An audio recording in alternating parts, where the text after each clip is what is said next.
The Deputy Premier, following the Health Minister's answer to the House yesterday that it's the government's intention to reduce the number of acute beds in the health system from 2.6 to 2.1 beds per 1,000 population. Can the Deputy Premier confirm that this would represent a loss of more than 800 acute hospital beds in South Australia?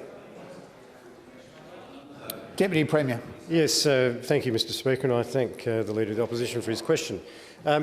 I also listened carefully yesterday to the Health Minister's answer, and I think what he actually said was that the average number around the country was something like 2.1, and that in South Australia the average number was about 2.6, and that he thought in the ideal world we should be moving closer to the national average. He also made the point, I think, that the innovation that is going on presently in the health system, Mr Speaker, the Transforming Health Initiative, which is clinician-driven, not driven by bureaucracy, is looking at producing better health outcomes. And better health outcomes, I am advised, and I think members who paid any attention to this would be advised, are often consistent with individuals spending less time in hospital and more time outside of hospital. Now, if better clinical practice means that there is a reduction in the number of bed days within the system, a corollary of that is that at any given point in time the system has a lower average level of demand. I think the Minister also said yesterday that this is a demand-driven system. In other words, it is capable of scaling up in order to meet requirements as and when they might come upon them. And I think, again, I'm harking back to what I recall of his comments yesterday, but I think he did make the point that if we have an unusually bad flu season, for instance, You had waiting, ambulances outside emergency departments within January. The Leader is warned the first time.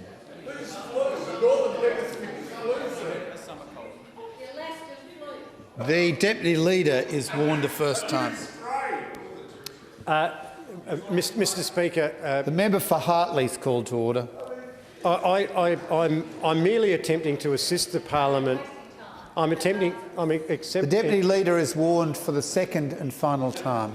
I'm attempting to assist the parliament in relation to what I gathered to be a genuine question from the Leader of the Opposition, and I'm trying to explain what... Member for Morphett is called to order. I'm trying to explain what the answer that was offered by the Minister yesterday meant. What it didn't mean, Mr Speaker, as I understand it, is that you could subtract from 2.6, 2.1, multiply that by a factor to give you a population equivalent, extrapolate from that a certain number of beds, and then come in here and say, well, that's what we're losing. As a matter of clarity, can the Deputy Premier... Supplementary, sir. It's a supplementary. Thank you. Thank you. Well, can the government provide the parliament with any indication of the number of hospital beds that will be cut? The member for Morphett is warned. Deputy Premier. Well, look, I think the only useful thing I can say to the parliament is to repeat what I've just said. I'm sorry it's not helpful from your Leader of the Opposition's point of view, but it is what I understand to be the truth, and so that's why I'm offering that as an answer. But if it's of any comfort, I will take that question away, and if the Minister for Health, when he returns from his duties, is able to add anything by way of additional comment, I'm sure he will do so. Supplementary, sir. Supplementary. Can the Deputy Premier in fact rule out bed closures in South Australia over and above what has already been identified in Transforming Health? Deputy Premier. Well, look, in the 23 hours or so that I've come to have the opportunity of mastering the health portfolio, I don't believe I've got to the position where I can confidently answer that question, and I will take it on notice.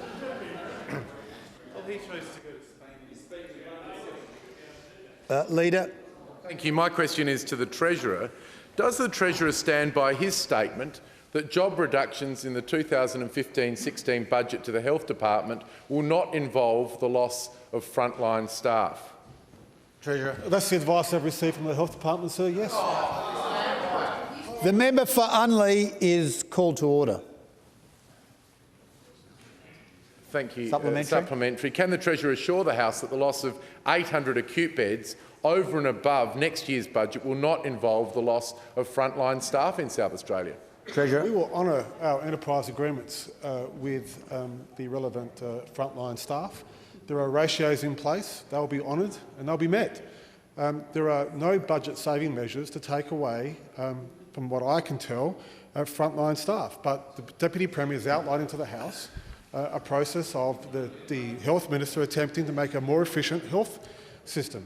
And if members opposite are advocating a larger spend on health, they should detail to the House how they'd pay for it, what they'd cut to substitute that funding. Instead, Mr Speaker, we're in this position where they want us to bring forward tax cuts. Member for Chaffey is called to order. And it is? Oh, the Minister is obviously entering debate. I'll listen carefully. We're in the position, Mr Speaker, where the government is being confronted with questions by the opposition. They are asking us to increase health spending, bring forward tax cuts, balance the budget, reopen hospitals. They don't want to privatise the Motor Accident Commission. They want to spend more, balance the budget and cut taxes. Mr Speaker, even the Greens are more responsible than the Liberal Party. The Minister is not responsible for any alleged comments made by the I opposition. uphold the member for Unley's point of order. Leader. Supplementary, sir. Given that the Treasurer has said that he's relied on other people's advice to make his statement to the people of South Australia last week that there will not be cuts to frontline staff in the Health Department, can he outline who provided that advice and whether or not he can provide an assurance that there will not be any frontline staff cuts in Health SA? I give an assurance that we will abide by all arrangements for the enterprise agreements for ratios for nurses to beds. We will always have. The member for Hartley is warned. We will always have more investment in health and education than members opposite. It's something we've always done. We've never privatised the hospital. Members opposite have privatised the hospital. Members opposite have traditionally, when they've come to office, cut very deeply into health and education. We've seen it at the Commonwealth level. We won't do the same. Point of order, member for Stewart. The Treasurer is debating the substance of the question. He is. Point of order upheld. Is the Treasurer now modifying his promise to the people of South Australia made last week that there will be no cuts to frontline staff to a modification now that there will be no cut to the ratio? Treasurer. When I was asked at a press conference on Sunday when I was standing outside a development site which was being invested in because of yeah, I will. I'll just give you a bit of background about the budget. Member for Hartley is warned a second and final time. I find that his remark offensive, sir, and I'd ask him to withdraw. And what was the remark? That I was drumming up donations from developers. Did the member for Hartley say that the Treasurer was drumming up No, sir. developers? I did say that, John, you didn't ban those developments, did you? But I will withdraw if it offends the Treasurer, sir. You didn't. It's from developers. Yeah. Sir. You'll apologise and withdraw unreservedly. I apologise and withdraw unreservedly. Treasurer. Thank you, sir. When I was asked a question about the opposition's health shadow spokesperson said that he had found in the budget that we were sacking frontline staff as savings measures in the budget, I responded that there were no measures in the budget that were taking frontline staff off our health system.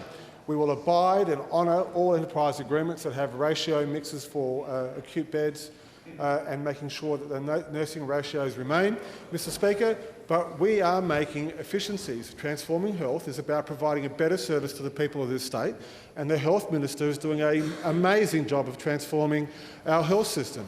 It's not about saving money. It's not about saving dollars, it's about saving lives. It's about giving people better health outcomes, best care, first time. Now, Mr Speaker, I am more than happy to compare our track record on health with members opposite any day of the week and twice on Sundays. Supplementary, sir. Final supplementary. Just Actually, just make it a new question. for clarity, sir, the Treasurer has just given the House a commitment that there will be no cuts to Health SA frontline. We didn't ask for clarity. We're expecting a question from Yes, you. we asked the Treasurer to clarify for the House that there will be, in fact, he's giving a commitment in the House today Is that he there will be giving a no commitment? cuts to frontline services for Health SA in the forward estimates. Treasurer. Mr Speaker, we will honour all agreements that we have with the enterprise agreements. The member for Unley is warned a first time and the leader is warned a second time. What were you singing with the Greens? Never tear us apart? Was it never tear us apart? Very close. Close. Mr Speaker, we will always honour our arrangements that we have enterprise agreements. Mr Speaker, we have no plans to cut frontline staff. We want to make sure that we give people the very best health care that they deserve. And what we're going to be doing is abiding by all of our enterprise agreements and making sure that those ratios of nurses, ratios of doctors, and we have more nurses and more doctors per capita than any other jurisdiction in the country, and we are proud of that. Leader. So my question is to the Treasurer. Given that the mid-year budget review is predicated on commercial acceptance of the new Royal Adelaide Hospital occurring in the 16-17 financial year, can the Treasurer advise whether there are any financial impacts of the delay other than the $176 million identified in the mid-year budget review?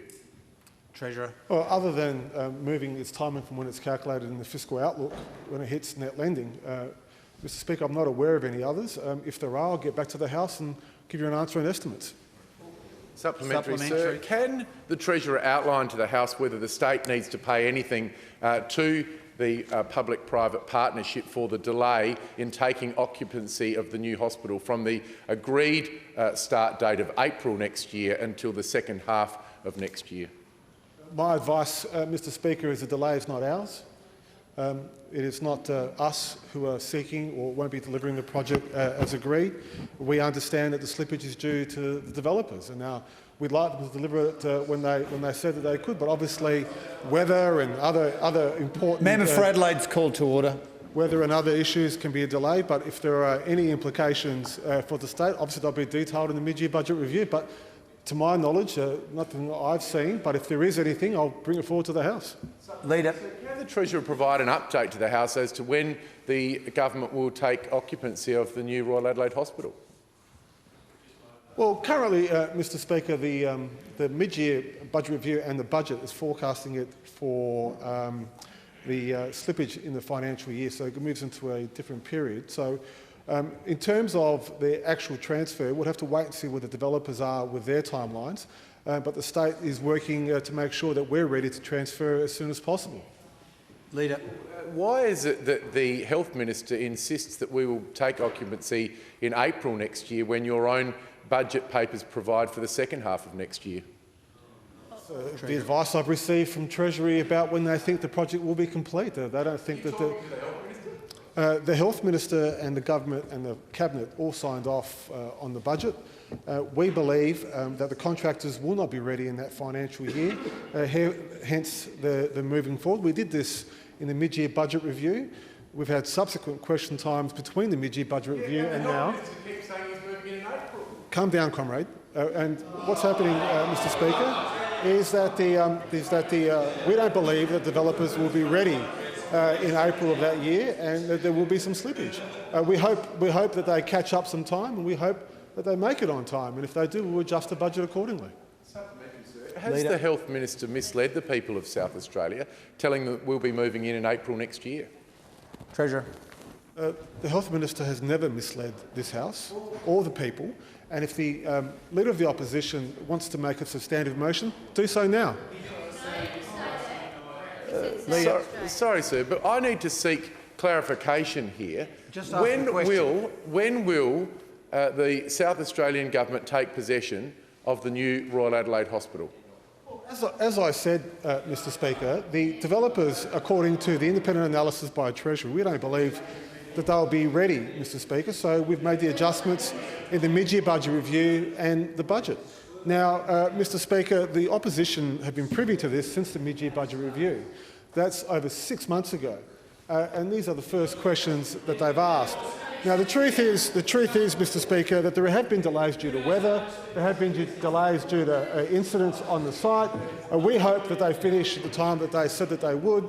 We'll see. But with any project being constructed, there's always going to be some slippage, and we're talking about a few months, Mr Speaker. So let's hope that contractors can make up the time, that they get good weather, they have good practices, that they, of course, have no more incidents on site with any cranes touching, with any fatalities on site, and they're able to deliver the project as promised. Leader. Thank you, sir. Are there any risks associated with taking occupancy of the new Royal Adelaide Hospital posed by the failure of the government to deliver the EPAS project on time? Deputy Premier. Yes, thank you, Mr Speaker. Look, I just wanted to say in respect of EPAS, I think that's a question that needs to be taken on notice. The reason I say that is because there is a lot of detailed information around the whole EPAS story. My understanding, Mr Speaker, is it's anticipated EPAS will be part and parcel of the functional operation of the new place when the doors open. But we'll take that one on notice and provide a fuller answer. Leader. Member for Morphett. Mr Speaker, my questions to the Treasurer. Does the Treasurer agree with the Ambulance Employees Association in their claim that they should at least be getting the same 3% wage rise as has been granted to nurses and MFS firefighters? Treasurer. It's not for me to debate within this place the wages and conditions and do the enterprise agreement in the floor of the chamber. The government has a policy of 2.5%, and I expect all agencies to deliver that. Member for Morphett? No. Member for Mitchell? So my question is to the Minister for Transport. Given that there's been at least 12 signal failures in the past 2 months on the train network that I know of, and given that last night's failure caused more turmoil for commuters during the peak hour, plus the associated safety concerns, can the Minister tell the House when the signal failures will be fixed? Minister. I thank the member for Mitchell for that, Dorothy Dixon, Mr Speaker. I'd like to advise the House of $12 million which the Treasurer has provided in his most recent state budget, Mr Speaker, to address ongoing signalling issues across the we better check with the whip about that DD about signalling issues across the rail network, Mr Speaker. While it's been an ongoing priority for the Labor government since 2008 to invest in a significant improvement, electrification and extension of the rail network, Mr Speaker, that work is not yet complete. And while there has been significant upgrades across the network, we will continue to improve not just the number of services, the quality of services, as we have done on the Seaford line, but of course the infrastructure which supports those services. And it is, as the member for Mitchell highlights, deeply concerning, not just to the government, but of course most of all to the commuters, that there are from time to time interruptions to services caused by equipment failures, Mr Speaker, and that's why $12 million, $6 million a year for the next 2 years is being provided in the Treasurer's most recent budget to address these issues. Supplementary, member for Mitchell. Given that $500 million was spent on the rail revitalisation program, why did the government not feel that signalling issues were not a key component of that for a safety factor to keep public transport users safe? Minister. Well, once again, the content of the answer from the previous question would go some way to answering this current question, Mr Speaker. As I said, we are partway through a significant upgrade program of our rail network, and while some parts of the network have been improved, there are other parts of the network which have not yet been improved, and providing this additional money means that we can minimise the risk and chances of these sorts of service interruptions from occurring in the future. Member for Mitchell. Given that another $12 million needs to be spent to fix the signalling system, when will it all be finished? When will it all be fixed? How much more needs to be spent? And how unsafe will it be over the 2 years that that work is being done? Minister.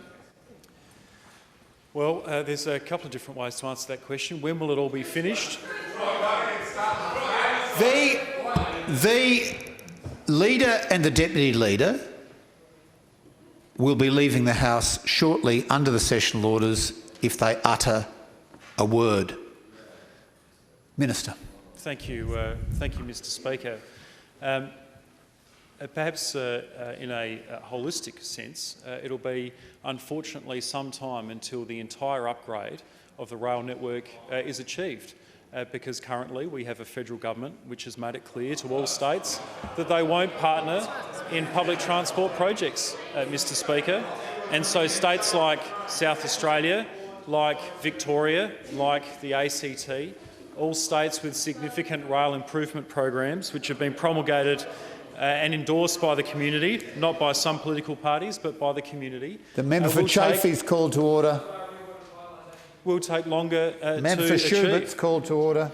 So in lieu of being able to roll out those broad improvements, the electrification of the remaining train lines, we have taken a decision in this most recent state budget to bring forward some investment to address those parts of the network which have not yet been upgraded, in particular the sorts of equipment which is unfortunately from time to time failing, so that we can minimise the risk of these sorts of outages and service interruptions and make sure we're doing our best to give commuters confidence in the public transport network. Parliamentary, sir. Have train drivers been informed of these continuing signal failures, and are they concerned as they negotiate their enterprise bargaining agreement over these signal failures? Minister. Well, train drivers are certainly aware of the signal failures because they are the ones operating the carriages which are unable to move caused by the signalling failures. So yes, they're aware of them. Have they raised them as part of the enterprise bargaining negotiations? No, they haven't. 20 questions in the first 22 minutes. The member for Fisher. Thank you, Mr. Speaker. My question is to the Minister for Small Business. What initiatives have the Office of the Industry Advocate? The Leader is defying my ruling.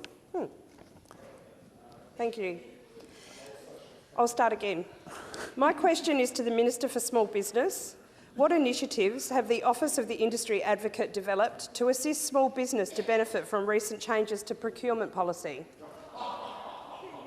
Thank you. Minister. Thank you very much, sir. Since establishing the industry participation... The member for Hartley is warned for the second and final time. He no longer has benefit of clergy. Since establishing the Industry Participation Advocate in 2013, the state government has approved a wide range of reforms aimed at supporting local businesses and improving their chances of winning government work. And I know the member for Fisher is very keen on seeing local businesses in her electorate, where she was successful in winning in the most recent by-election, in large part to her advocacy and the good work of the Leader of the Opposition. Yes. Mr. Speaker, from the 1st of January this year, changes to procurement policy require that when agencies of the government intend to purchase any goods or services above $22,000, that will probably rule out Wok in a Box. They must first determine whether the goods or services they are purchasing... Both tranches of reforms that I think that the Treasurer is about to refer to are detailed in the email to which you have in your inbox. Unless...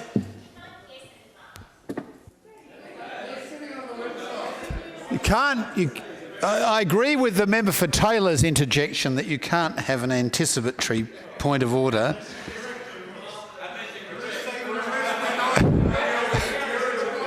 However, I do have the published statement in front of me, and I'll check it against delivery.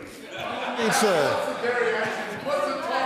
from 1st of January this year, Mr. Speaker, changes to procurement policy.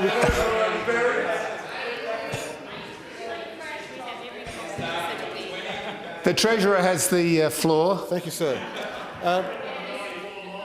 changes to procurement policy require that when agencies of the government attempt to purchase any good or service above $22,000, they must first determine whether the goods or services they are purchasing can be sourced from within the state or a region of the state.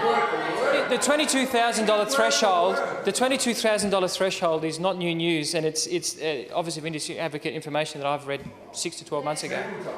No, I don't uphold the point of order. As is a published fiscal outlook, but you ask questions about that. Mr Speaker, the first positive step for local suppliers to ensure that their products are being considered first and foremost in local projects. In addition, on any advice from the industry advocate, a number of government's major projects have recently included a 15% industry participation weighting, which means tenderers who can deliver more local jobs, like in Fisher, local investment or local supply inputs will boost their chances of winning work. Mr Speaker, another important initiative established by the Industry Participation Advocate is the Meet the Buyer program, which provides opportunities for local businesses to meet with key staff of agencies to promote their particular businesses. I understand that the Office of the Industry Participation Advocate has partnered with the Eyre Peninsula Local Government Association to conduct a very successful regional Meet the Buyer event on the Eyre Peninsula. This event was the first of its kind to combine state and local government, with approximately 140 local businesses attending, giving local businesses a better understanding of public sector procurement and projects proposed for the region. In addition to Meet the Buyer events, the Industry Advocate has conducted 15 tender-ready workshops which assist small businesses to better understand the government procurement process. It's important to note, Mr Speaker, that not only does the work of the Industry Participation Advocate assist our local business to win work in our own state, but it also has been able to assist the South Australian businesses successfully compete for work interstate. RPC Pipe Systems is a South Australian advanced manufacturing company that specialises in water supply solutions, employing more than 60 skilled staff at its Lonsdale plant. Following representations by the Industry Advocate, RPC has recently been awarded the contract for the glass-reinforced plastic piping for Sunraysia Modernisation Project in Victoria, with a contract value of $3.5 to $4 million. Now, the Advocate has also been actively looking at ways to reduce the regulatory burden on businesses when dealing with the government. A single pre-qualifying process for the whole of government reduces the need for multiple pre-qualifying efforts, thereby reducing form filling and red tape, while also saving businesses more than $60,000 in 2014-15. The government's also reviewed the limitations of liability for low-risk contracts of up to $1 million. And as of February this year, Mr Speaker, liability on low-risk contracts up to $1 million has been capped at 5 times the contract value. And time has expired. Supplementary, sir, if I may. You may, yes, of Thank course. you, The sir. member for Newland is wrong. Sir, as often is the case, sir, what role did the Minister's office have in awarding over $70 million in government contracts interstate and overseas since the start of 2015? Treasurer. So, Mr Speaker, I assume what the Liberal Party is saying is that all procurement should be done within the state, that we should not do any procurement at all. And I can assure members opposite that that $70 million figure is not the entire amount we procure. So, for example, member for Hartley is on the precipice. Because what we are attempting to do is to make sure we get the balance right. South Australia has always been an exporting state. We always export. We export our wheat, our barley, our grains, our foods, our manufactured goods. If we only produced enough... The member for Adelaide is warned a second and final time. There'd be a lot less farmers, a lot less manufacturers, a lot less small businesses. We've always exported, and we've got to be very careful we don't get retaliation from the other states. Because our biggest trading partner, Mr Speaker, our biggest trading partners are, of course, the Eastern Seaboard. They're our biggest trading partners, and of course, we are a trading nation. Australia's always traded. So if members opposite are actually saying, we should put up the walls and be a protectionist state, they are wrong. They are wrong. Point of order. Attempting to characterise what he believes the opposition is saying, the minister is clearly debating. I don't uphold the point of order because the the Treasurer is allowed to explore certain obvious implications of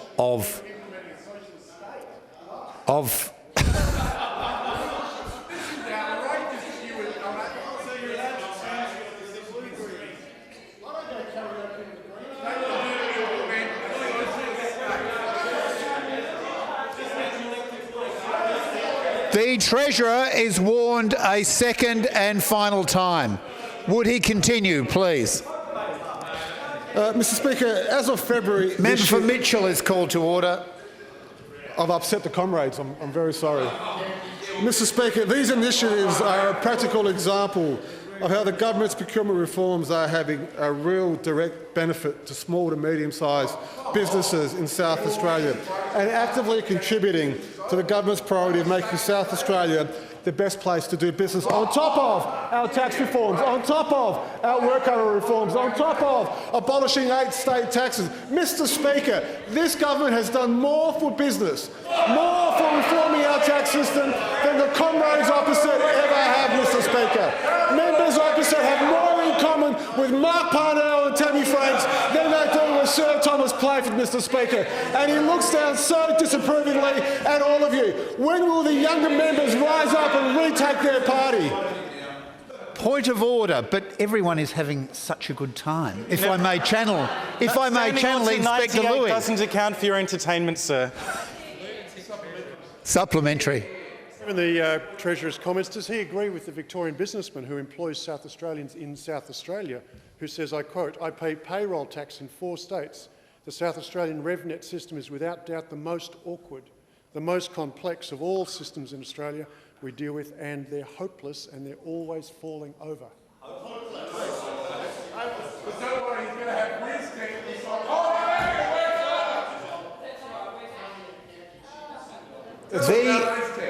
The Leader will withdraw under the sessional order for half an hour.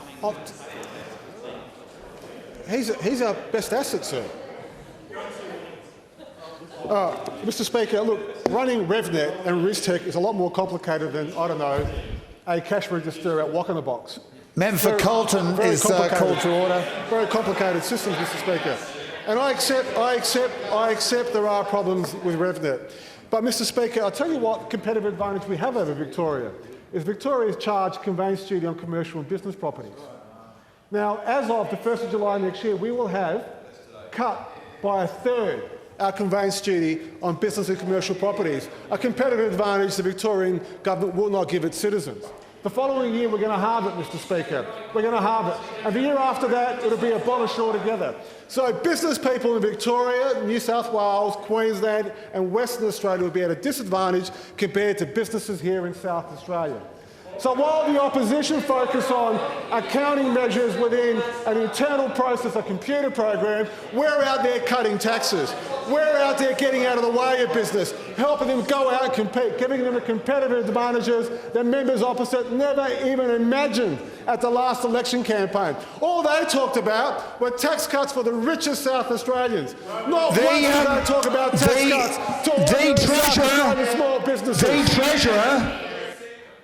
The Treasurer is now debating the question. The member for Elder. Thank you, Mr Speaker. My question is to the Minister for Investment and Trade. Minister, what outcomes have been achieved for South Australia under the state's Business and Skilled Migration Nomination Program for 2014-15? Minister. Thank you, Mr Speaker, and I thank the member for Elder for her question. She comes from a very multicultural electorate, big in small business. And apart from cutting taxes and reducing work cover fees, the government is also looking to improve outcomes for businesses through skilled migration. The state's migration program contributes to the establishment of new enterprises, providing links to our international investment and trade partners, meeting short-term skills shortages across key sectors. Last year, the government set key objectives to promote South Australia's international connections and engagement. Specifically, we aim to deliver 2,400 skilled and 250 business nominations per annum by 2017. The 2 key migration programs the state government participates in. And I'm pleased to advise the House today that the government has seen results improve across both major migration streams. The government's already exceeded its 2017 skilled migration target to the year ending 30 June, nominating 2,405 skilled migrants, up from 2,226 the previous year. These migrants bring valuable skills, and some will use their bold entrepreneurial spirit to start business ventures across the state. Our business migration program has also grown substantially off the back of 6 major in-country promotional activities in China and Malaysia, active engagement of our local migrant community, account management for high net worth migrants, and continual improvements to our online application processes. 187 business migrants, including 46 significant investors and 67 business talent visa applicants, were nominated by the state this year, up from 130 in 2013-14. That is a 44% growth in a single year. The team at Immigration SA should be commended, but there is more to be done. The Department of State Development estimates the outcomes from immediate investments made by these business migrants will be $167 million in investments and the creation of 369 jobs. And a better business environment will they be going into, Mr Speaker, with the tax cuts announced by the Treasurer and the work cover reforms announced by the Deputy Premier. On the current trajectory, we are well placed to achieve 250 business migrant nominations by 2017, despite the recent changes to the significant investor visa program, which we expect will be less attractive to migrants. We have, however, seen strong growth across the broader business visa stream, particularly in the 132 visa business talent category, which support migrants with a significant business history. Through these and other measures, Mr Speaker, the state government plans to build on our recent success to deepen our linkages with the global economy and create more jobs in the state. The member for Giles. Supplementary, member for Chafee. Could the minister please explain why it costs about $30,000 for an employer to employ a visa holder here in South Australia? Well, Mr Speaker, I'm not sure if that information put forward in that question is accurate. I'll check to see if it is, and if it is, I'll come back to the House with a reply. The member for Giles. Thank you, Mr Speaker. My question is to the Minister for Education and Child Development. What outcomes will the state government's maintenance grant program deliver to schools and the community? Minister. Thank you, Mr Speaker.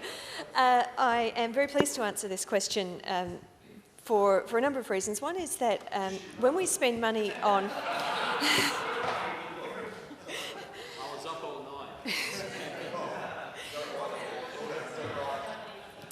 When we spend money on schools, naturally we're spending money simply on the fabric of the school, making sure that it's in reasonable shape. But we're actually spending money also in the local community, in the smaller works, to create jobs, to allow people to have some work to do for the government. But even more than that, what we're doing is we're sending signals to the teachers and to the students in those institutions that they are worth spending money on. And whether it's maintenance works or more substantial building works, one of the features I've noticed in going around to schools is that the community inside that school takes enormous pride in work that is done to make their school look and function better. And at a time when we really want students to pay attention to their schooling, we need them to attend and we need them to complete school and we need them to do their best. To demonstrate an investment in their infrastructure is tremendously powerful. Now, the specific of the question that the member has asked is about the maintenance grant program, and some members will already be aware, if the postal system has worked sufficiently quickly, that I've written to them to inform them of grants that have gone out in the last week or so to schools for their maintenance, and I won't exhaustively go through them, but I can give an example for the member for Giles. The Cooper Pedy Area School is receiving $200,000 for air conditioning and dust extraction upgrades. Fisk Street and Long Street primary schools are receiving $140,000 and $215,000 respectively for bitumen upgrades. Stewart High School is receiving bitumen upgrades to the value of $205,000 and Whyalla High School is receiving $280,000 for asbestos removal. Altogether, we have been able to allocate $12 million under the maintenance grant program, and the variety of works will include not only the air conditioning, repairing gutters, roofs, play areas, sewerage, all of the things that we as homeowners have to pay attention to. It's excellent that we're able to also provide that for some of these schools. The member for Little Para. Excellent, thank you, sir. My question is to the Minister for Transport and Infrastructure. Can the Minister provide any updates to the House about improvements to cycling infrastructure in South Australia? Minister. Thank you, Mr Speaker. And can I thank the member for Little Para for his question and his interest in this area.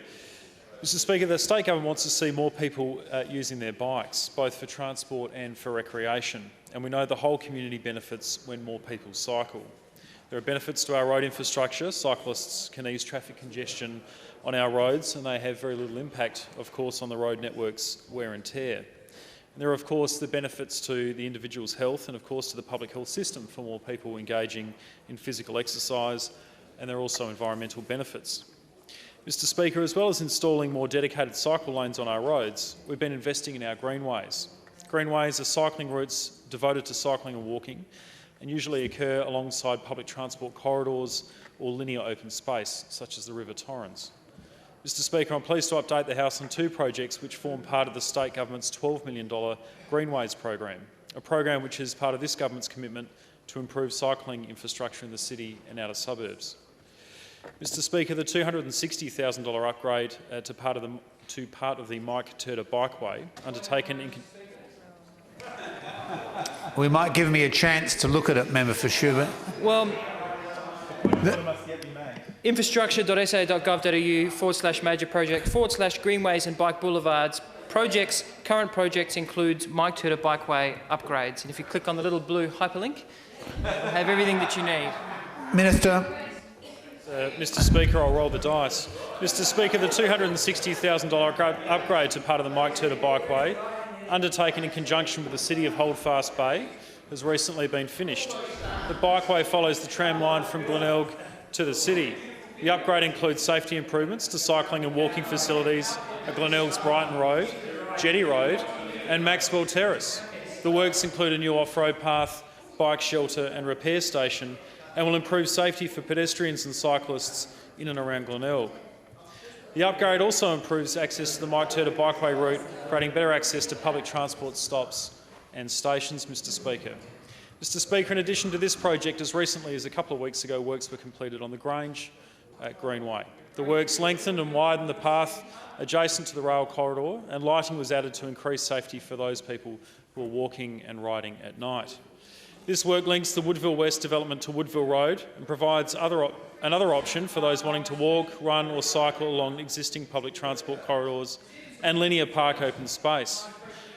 The Grange Greenway provides a convenient and safe alternative to main roads for people cycling towards the city from the western suburbs. Of course, this also links up, Mr Speaker, with the Outer Harbour Greenway, a project we've undertaken in collaboration with the City of Port Adelaide Enfield, which is now close to completion. I know we have many members, like the Speaker, the member for Little Para, the Minister for Manufacturing and also the Minister for Tourism, who cycle regularly. With these new tracks, I'd encourage all members to get on their bikes and test out the new infrastructure. Mr Speaker, it's not just the government who thinks this Greenway program investment is important. Ian Radbone from the Bicycle Institute of South Australia has said, our organisation's been advocating for Greenways since the 1990s. And we're very pleased to see that since this idea was embraced by the government, there's been a growing network of better connected bicycle routes in our suburban areas.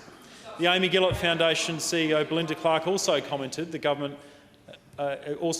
government has been investing in these greenways and said any investment in cycling infrastructure that provides a safe suburban route for cyclists is certainly welcomed. And on the Amy Gillett Foundation, we've spent $4.5 million on the Amy Gillett Bikeway, It's the only project where no funding assistance has been received from the local council, and we'd hope that the Adelaide Hills Council fully acknowledges the benefits of co-investment. And I know it's a project strongly supported by the member for Carville. I warn the member for Morphett for the second and final time, and I warn the member for Schubert for the first time, and I congratulate the minister's staff on their elegant variation. The member for Taylor. Thank you, Mr Speaker. My question is to the Minister for Agriculture, Food and Fisheries. Minister, what is the state government doing to assist regional food and wine businesses to improve their competitiveness? Minister. Yeah, thanks very much, Mr Speaker. I thank the member for Taylor and acknowledge her genuine interest in the local food production in her local area. I think the hub of the question is, what is the state government doing to assist regional food and wine business to improve their competitiveness? Nothing could have changed the face of the agriculture, fishery and aquaculture sectors more than the budget last month. And I've had a lot of great feedback from people right throughout South Australia. The Treasurer, the Premier and myself have been out and about talking to people in the regions, and I must say we've had some before the budget, which is largely led to the way the Treasurer framed his budget. And farmers farmers and fishers and aquaculture owners can now restructure their business without a huge impost that would previously hit them through stamp duty and other measures. So I think that is a great result for regional South Australia, and I commend the Treasurer for doing that great work in the sectors that I'm lucky enough to have responsibility for in my portfolios. But another measure that we've taken is working with primary producers and trying to help them come up with clusters. And we've got this $2.7 million 5-year pilot program, which is helping to establish cluster groups in the Murraylands, Riverland and Limestone Coast. And we've had some success on that already in the first year of operation. And just about 6 weeks ago, I was in Guangzhou with some Coonawarra wineries. Now, Coonawarra is one of the most outstanding wine regions in Australia. We have 18 wine regions here in South Australia. Well, according to James Halliday, it is the most successful in terms of his 5-star rating. So it might be a very small wine region. It's 27 k's long and 3 kilometres wide. So it's not huge, but they have more 5-star wineries compared to the amount of wineries in their region than any other wine region in Australia. So I think Coonawarra deserves that accolade of being. Thank you very much. You remind me of Mr Pearce, my old English teacher. Thank you, Mr Speaker, for your correcting my grammar there. But it was great to be in Guangzhou with the Coonawarra winemakers, because they were out there selling their premium wines to a brand new audience for them, because they'd never before come together in a way where they could actually gather up the group to get away, but through the funding that we provided. So I'm pleased to announce today 6 projects will receive a total of $440,000 in funding from the program, and they include the MacKillop Farm Management Group, and funding will assist an industry-led steering committee to develop a better understanding of the current cropping industry and the opportunities available. Dairy SA, we're working with Dairy Innovation Australia Limited, and funding will help progress the project, a small dairy processor cluster connecting, coordinating and cooperating, which will see strong collaboration to deliver benefits across the value chain. Naracoorte Lucendale Council, working with the University of Adelaide, funding for red meat collaboration and innovation in the Limestone Coast to enhance profitability across the value chain. The Ricaterra Proprietary Limited funding will deliver 2 results. It'll help develop a cluster of Riverland wine grape growers, winemakers and supporting partners directly linked to a unique range of premium wines and services sold in domestic and international markets. The Murraylands and Riverland RDA. The Murraylands Food Alliance is a group of 12 large agribusinesses from the Murray Bridge area, and will use the funding to support the cluster's administration. South Australia Murray Irrigators funding will allow project leaders to draft a plan for the water stewardship pilot project in partnership with the Renmark Irrigation Trust. So a lot of good news there for people in those regions, and as a government we'll continue to work with the Minister's time has expired. The member for Florey. So my question's to the Minister for Multicultural Affairs. Minister, how is the state government supporting communities to celebrate the positive and multifaceted contribution made by refugees here in South Australia? Minister. Thank you, Mr Speaker, and I thank the member for Florey for this question because I know that she shares the state government's commitment to supporting refugees who have arrived in South Australia from countries that have experienced conflict. Recently, the Migrant Resource Centre of South Australia, in partnership with the Local Government Association of South Australia, hosted a civic reception in recognition of World Refugee Day and to mark the beginning of Refugee Week. It was at this event that we had 2 young refugees who shared with us their journey here to Australia. And it really does stay with you when you hear about a young man who though very much supported by the United Nations, had spent 6 years in a tent. And so coming to Australia has given him stability and opportunity for the future. I was pleased to attend this event, which encouraged communities across South Australia to celebrate Refugee Week under the themes "With courage, let us all combine," and "A place to call home." For those of us who regularly sing the national anthem, we will be familiar that "With courage, let us all combine" is part of the second verse. These themes serve as a call for all of us to work together to make our community one, where refugees feel welcome, because it takes great strength to leave behind all that you have known and start life anew in a faraway land. Their stories are all different, but share common experiences of courage and of people who speak out against persecution and injustice. The Migrant Resource Centre of South Australia staged a number of events in and around Adelaide during Refugee Week, offering the community an opportunity to learn more about South Australians who arrived as refugees. And the state government was pleased to pledge $10,250 towards the delivery of these events, which celebrate their courage and resilience.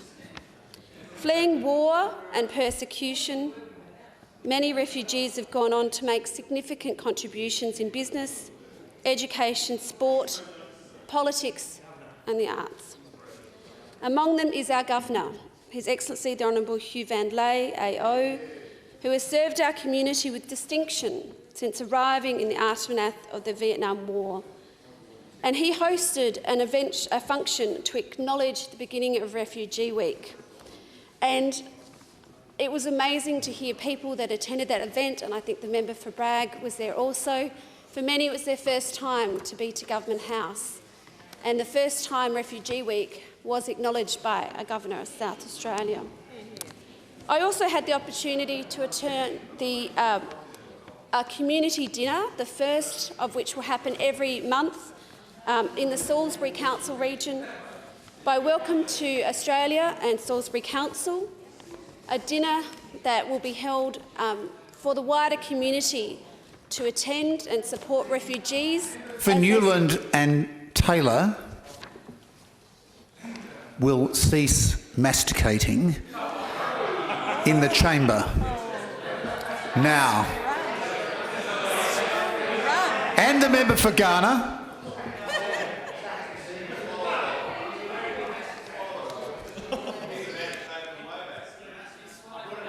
Member for Florey.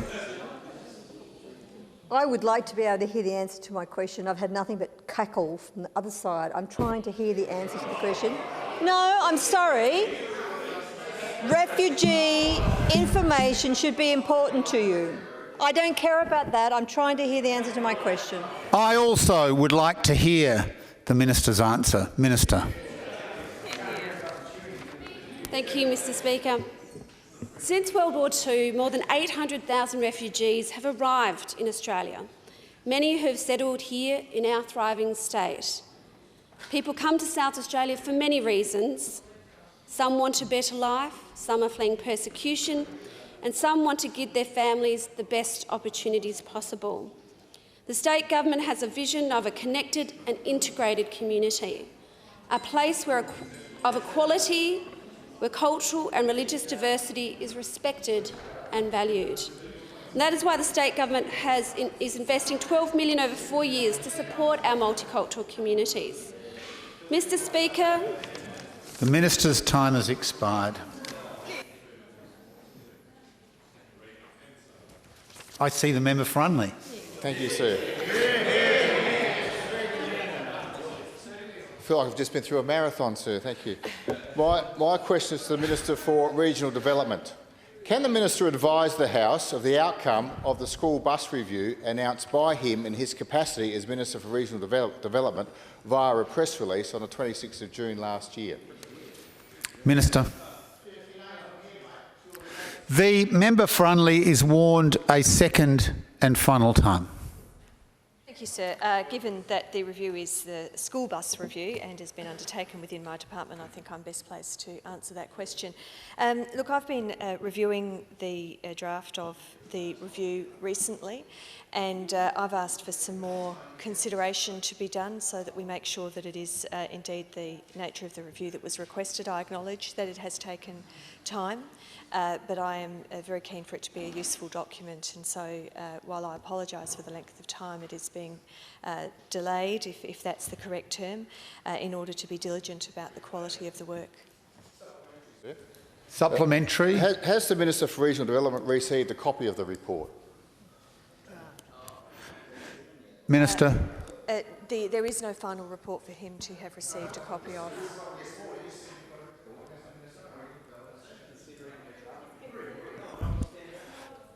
The member for Goyder. Thank you, sir. My question is to the Minister for Local Government. Can the Minister confirm his position on the requirement of local government authorities to provide a remission of 75% on council rates when sought by eligible groups? John. Deputy Premier.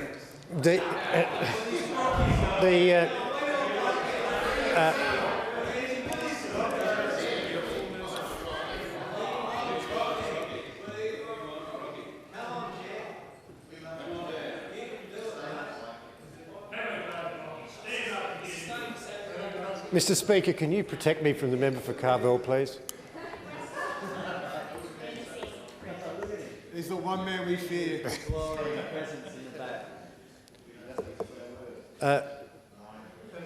May I answer the question? The Deputy Premier will cease his posture of provocative silence. Very well. Thank you. Outrageous. Okay, time me out, for goodness sake.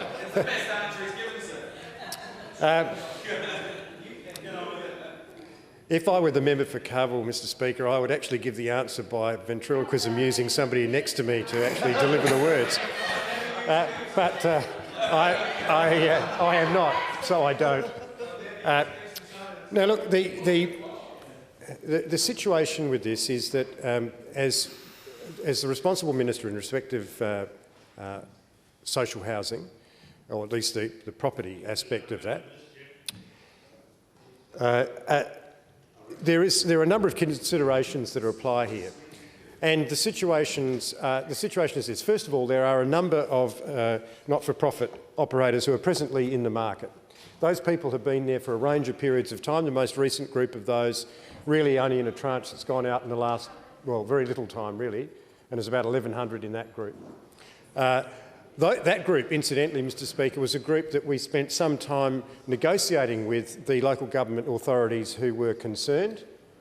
And those local government authorities, as a result of coming to the table and negotiating with the state government, actually achieved their purpose, which was to be relieved of the obligations cast upon them by reason of the rebate in Section 161 of the Local Government Act. And we believe that's the best way forward, because over the months and years ahead, there will be a larger number of these currently publicly owned properties, which will be transferred into the management of not-for-profits. And in the context of doing that, obviously, we must have regard to the effect that might have on the communities in which those properties exist. And I have had conversations with the Minister for Local Government, who has raised with me in particular issues about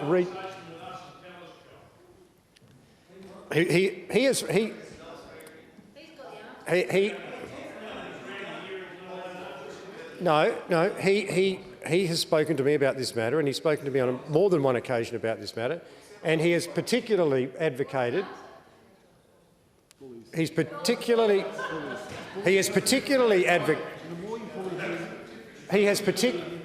particularly advocated for those regional communities where there are significant public housing stocks, and he has shared with me his concerns about places like Whyalla, like Port Augusta, and other places where there are substantial public housing stocks. And he's raised with me the issue: are you aware of what it might mean for the municipal government there if this rule was applied as a blanket rule and they lost rate bases? And he's taken that up with me. And I have said to him, as we go forward with this, I intend to continue to have dialogue with him about these matters, because he is absolutely right to be concerned about those matters, as I am.